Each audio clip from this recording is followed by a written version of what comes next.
In order to test the effects of an incapacitating drug under field conditions, a simple exercise was devised based on the internal security problems met by our forces during the EOCA campaign in Cyprus. 17 Marine volunteers were organized into a troop of 2 sections with a headquarters element. The troop was given the task of capturing as many terrorists as possible and of locating some stores which had been hidden in defined areas. The exercise was designed to be repeated on each of 3 days with the same general idea, but with differing situations introduced to prevent the action becoming automatic. In order to provide controlled conditions, the troops were given the same quantity of water to drink before each day's exercise. Unknown to the troops, the drug was added to the water on the 2nd day. The drivers were undrugged. For the sake of safety, the troop were not given any ammunition during the exercise.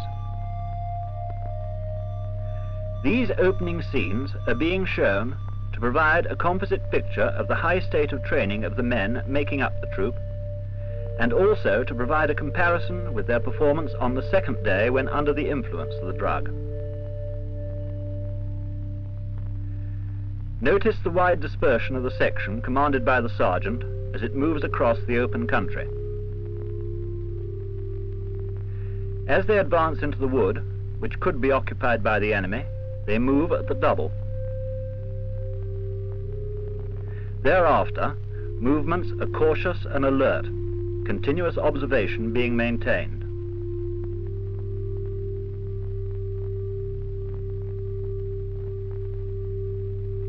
Notice again the general air of watchfulness and the pause in movement made by a section commander for observation and listening.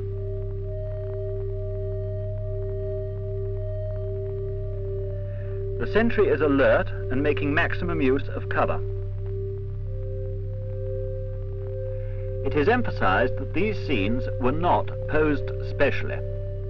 In fact, some of them were taken on the 3rd day of the trial, when familiarity with the action might have been expected to have taken the edge off the initial enthusiasm of the troop. On the 2nd day of the exercise, the troop commander was told that about half a dozen terrorists were thought to be in his troop area. This map shows the ground under a square mile in extent in which the exercise was to take place. The troop commander was told the terrorists would try to clear the stores which were known to be hidden in the re-entrant.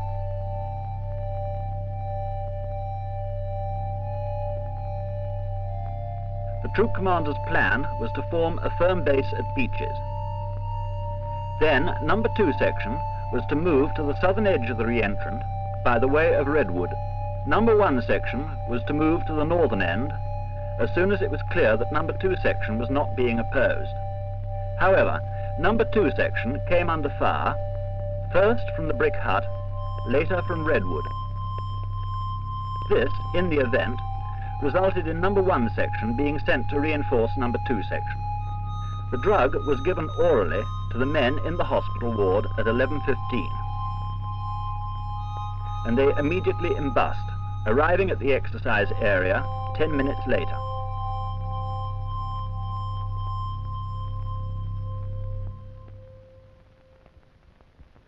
They advanced in extended line on the beaches where the troop commander planned to form his firm base.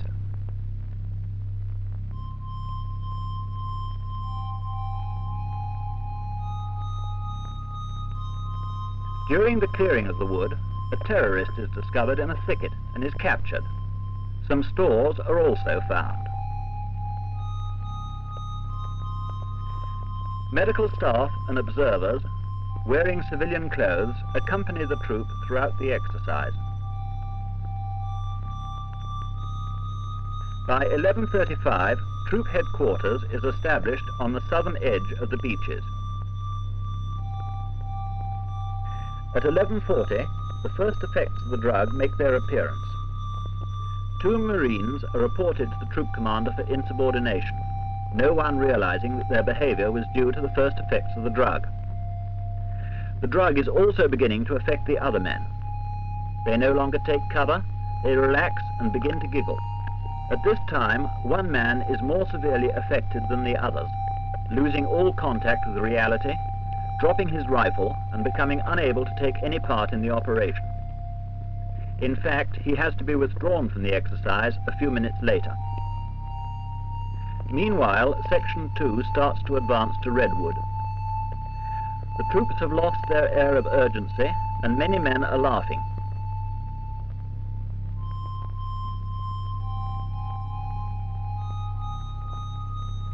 They advance over open country and suddenly come under effective fire from the brick hut on their left flank.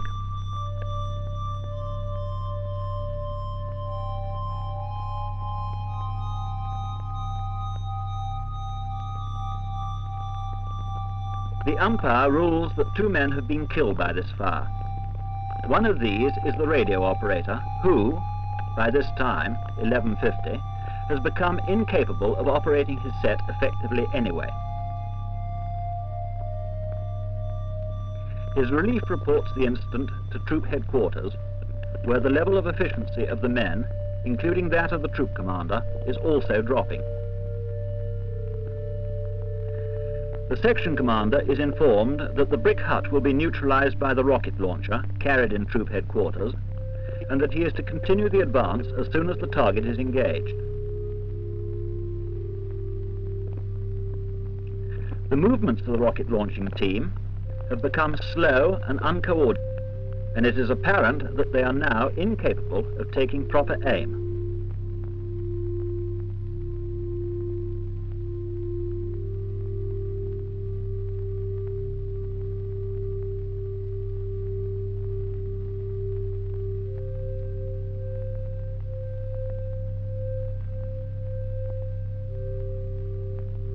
At 11:55, Section 2 continues its advance until it again comes under fire from the direction of Redwood.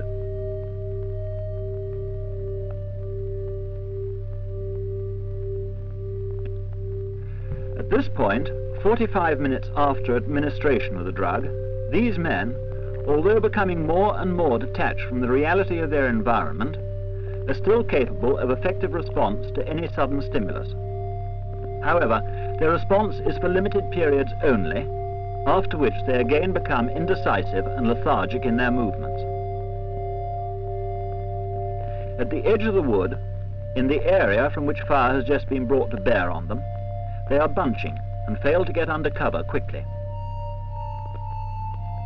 At 12 o'clock, number 2 section again reports the situation and asks for reinforcements. As a result, number 1 section is dispatched by Land Rover from the beaches to reinforce them from the right flank, which is presumed to be clear of the enemy. Without the stimulus of an immediate objective, the men give way to laughter. Defensive positions are not adopted. However, when an enemy throws a thunder flash into the section, the men are again stimulated into awareness. But it is only the radio operator who responds sufficiently to capture the man.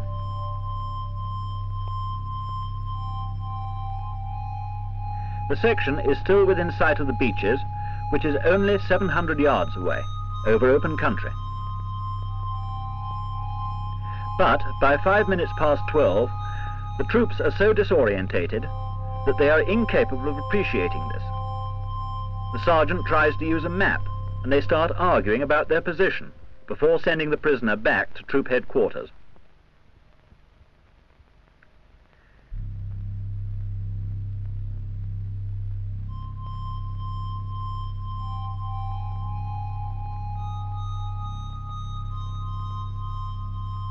Meanwhile, radio communication at the beaches has become difficult, if not impossible. Men with no specific task to perform have relapsed into laughter and inconsequential behaviour, though they are still capable of sustained physical effort. This man nearly succeeded in felling this tree using only a spade. However, constructive action is still attempted by those retaining their sense of responsibility and having a definite job to do. In Redwood, at 10 minutes past 12, number 1 section makes contact with number 2 section. Neither section commander feels himself capable of continuing to command, and each tries to hand over to the other. The link-up having been achieved, in the absence of firm leadership, the men begin to drift aimlessly. Eventually, at 12:20, more by individual decision than by command, they decide to return to their firm base at the beaches.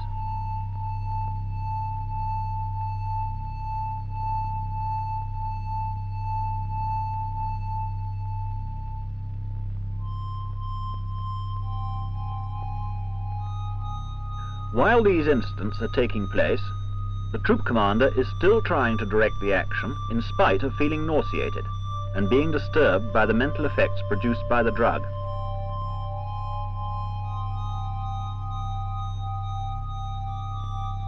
In beaches, an enemy walks right through the position undetected, returns and throws a thunderflash.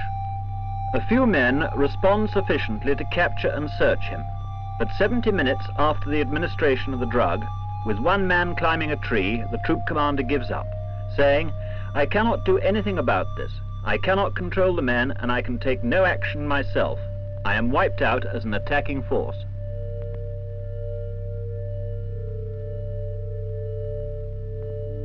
The following scenes were taken while the troops awaited for transport to take them to the station hospital for observation.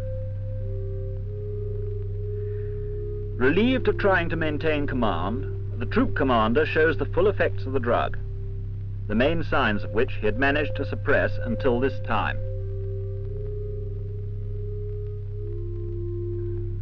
Organization of the men was made difficult by the fact that reality had become so distorted for some of them that they became unwilling and even afraid to enter the ambulance and other vehicles.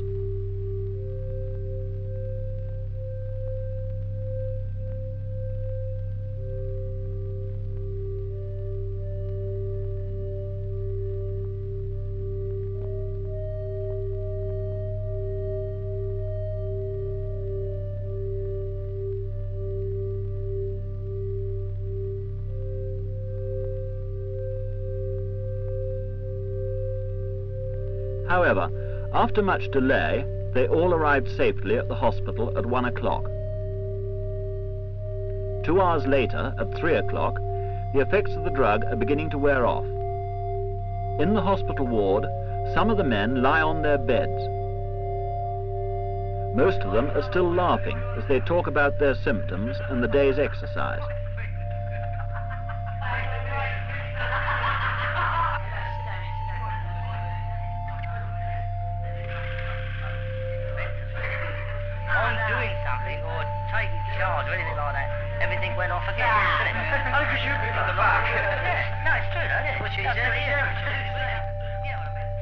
The sergeant can give routine orders to his men again, although they are still slow to respond to discipline.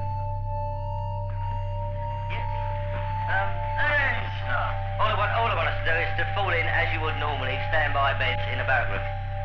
What do you mean? Beds for a start. Beds, side by side, anyway, as you would, in a barrack room, as normal.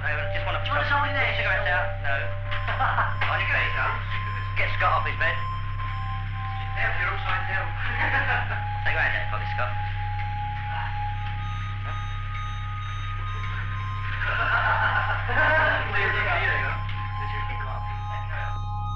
At the same time, the troop commander, although feeling more capable of thinking and acting normally, is in fact still experiencing one of the characteristic effects of the drug.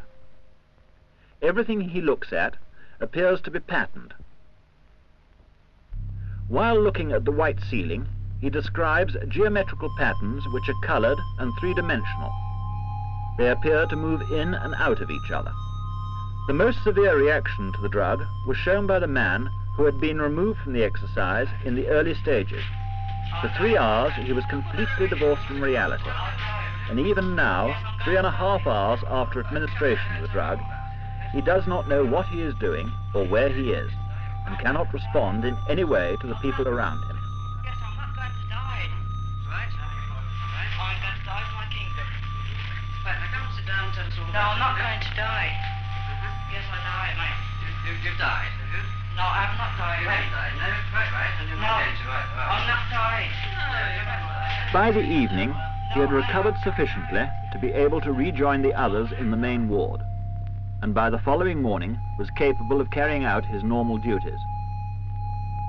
This short scene, taken 48 hours after the administration of the drug, shows him, together with the others, during the third day's exercise, when the troop achieved all their objectives in only 3 hours.